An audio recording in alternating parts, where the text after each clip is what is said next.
Hello, my name is Aaron Hardy, and I want to welcome you to 3 creative blog content writing tips for a better blog post. The reason why I chose to create this video is because, well, it's really an extension of an article that I placed on my blog. I'm the type of person that like helping people, and I knew that by just leaving this information on my blog, everybody wouldn't get a chance to read my blog.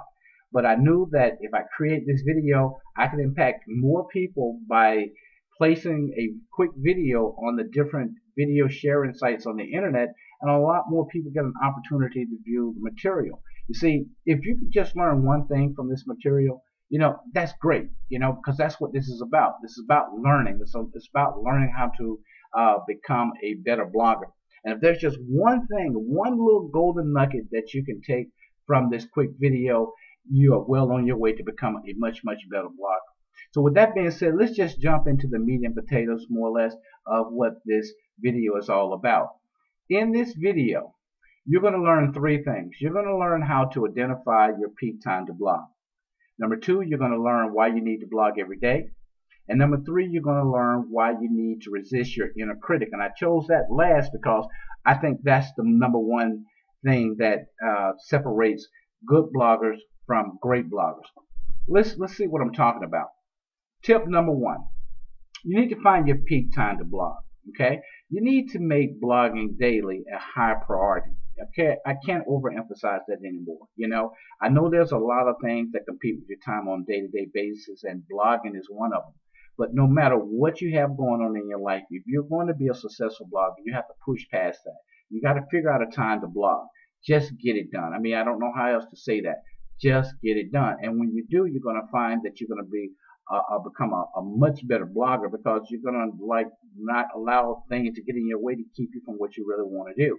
You need to learn how to organize your day to include blogging. For some people, they like to blog at night. By blogging at night, you don't have a lot of distractions because everybody's in the bed asleep. But, for me, I like to get up early in the morning where my mind is fresh and just knock out a quick blog real quick before anybody else get up.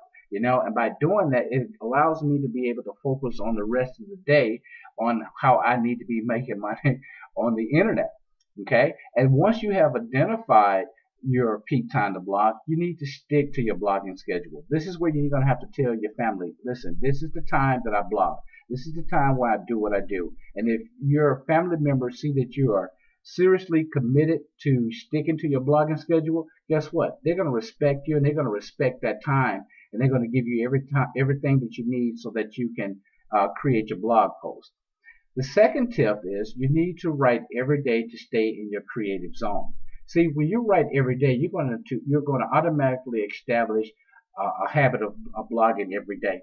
And by doing that, your mind is going to stay more engaged in the activities of what it takes to blog. And by blogging daily, it's going to create a cumulative effect of volume of available content for your readers to read. If you got a great blog post and someone comes to your blog and they read it, and if you got a volume of other blog posts that's related, they're going to want to read that too. And by doing that, it's going to help you develop what I refer to as your blogging voice. Because when you're doing this every day, you're going to learn your style. You're going to learn how you write. You're going to be in tune with that. And then you're going to start writing from the heart. And when you start doing that, people are going to start to recognize what you're doing, and they're going to be more likely to read and stay engaged with your content that you're creating on your blog. The third thing is like I said before, I think this is the most critical one of all of them. You got to resist your inner critic when creating content. You see, you're going to have to learn how to resist the notion of being inspired to write great content. You don't have to be inspired to write great content. Just write.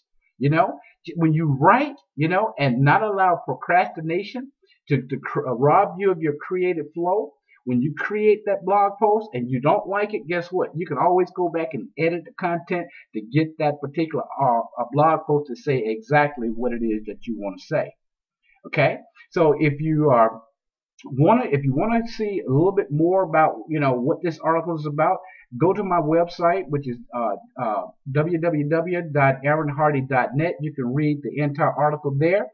And guys, listen, I really do appreciate you guys. And if you like what you see here, go ahead and share it and make some comments. And I'll talk to you guys later.